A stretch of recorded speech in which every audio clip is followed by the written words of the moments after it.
Well, would you look at that? We are already here. And this is going to be the Star Seraph deck profile. It's just basically a rank 4. I actually made this for the event. Yeah, and it worked really well. You play 2 copies of Effect Veiler, 3 copies of Maxi, 2 copies of Ash, 2 copies of Bell, 2 copies of Summoner Mount, 2 Harness, 3 copies of Scout, Sage, Scepter, Scale, and Sovereignty. The reason we play so many Star Seraphs is simple. If Sovereignty's effect goes off and you draw and that card is a Star Seraph, you automatically special summon it to the field. So you want as many Star Seraph monsters in the deck as possible. I think this rounds out to about 15, if I'm not mistaken. Yeah, 15 Star Seraph monsters, which is almost half the deck. If you include the 5 to 6 cards that you draw, meaning that you only have about 35 to 34 cards in the deck, and if 15 of those are Star Seraph, then you get the picture. You play 1 Regeki, 1 Harpy's Feather Duster, 1 Monster Reborn, 2 Pot of Avarice, because you do run through your monsters really quickly once the combo goes off and you run out of chairs. You want to regurgitate the Scepter and the chairs so that you can actually combo off again. Aside from that, the extra deck engine to get to Zeus with multiple materials, you can use Pot to put the Zeus and multiple materials back and then just draw 2 cards from the deck without having to put any main deck monsters back. So it serves both your main and extra deck depending on what situation you're actually in. You play 2 Lightning Storms. All this is back row hate along with Harpy's Feather Duster. 2 Call by the Grave because hand traps can get annoying. 1 Crossout Designator, so you can actually cross out if your opponent does decide to play a Harpy's Feather Duster on you or a Geki. You can cross any of them out as well as your hand traps. And you also play 2 Forbidden Droplets to have another way to out your opponent's boards. You do have 2 copies of Harness, so if you are locked out of special summoning and you need to beat over something and your monster's not strong enough, you always have Harness to back you up. And in the extra deck, we play the Utopia package.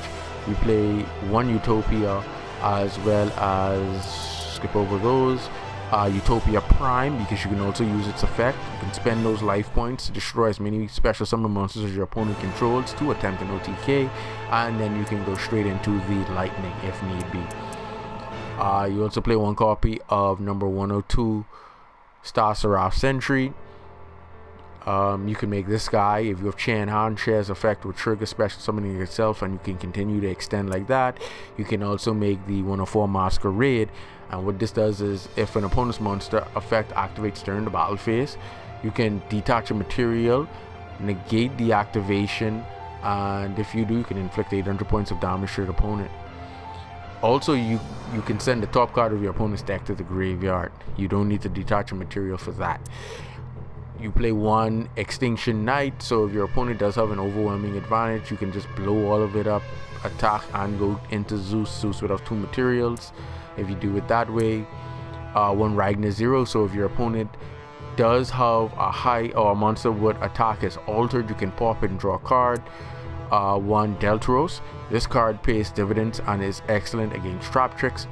Once he is summoned, he would automatically have a material. So the moment he is summoned, if it isn't a counter trap card to negate a summon, all other trap cards, the moment him or any other monster is summoned, cannot be activated in response.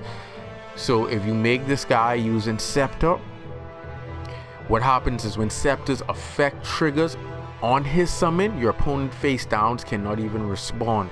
So you can then pop the face downs using Scepter's effect and then use his effect to pop any other card on the field. Just in case you guys didn't know. Then you play the Zodiac, one of this guy, Tiger Motor, Borbo, 1 Hammer Kong, 1 Chakra, Kai9, yeah, those 4, depending on what you start off with, whether 2 level 4s, 3 level 4s, 4 level 4s, and then all you do is just work your way up into that Zeus with multiple materials. Then you're going to play 1 Time Thief Redoer, 1 Prime Mathmech, Lap, Lakian. One of him, his effect is really good, especially with Scepter. You get to send a monster, a spell, and a card from the hand, and if it's made with Scepter or multiple Scepters, you can also pop a number of cards on the field, and when that you do get that pop, you do +1. We already covered the Lightning and the Zeus. That's going to be it right there for the Star Seraph deck profile. So yeah, we covered all 3. So yeah, until next time. Later.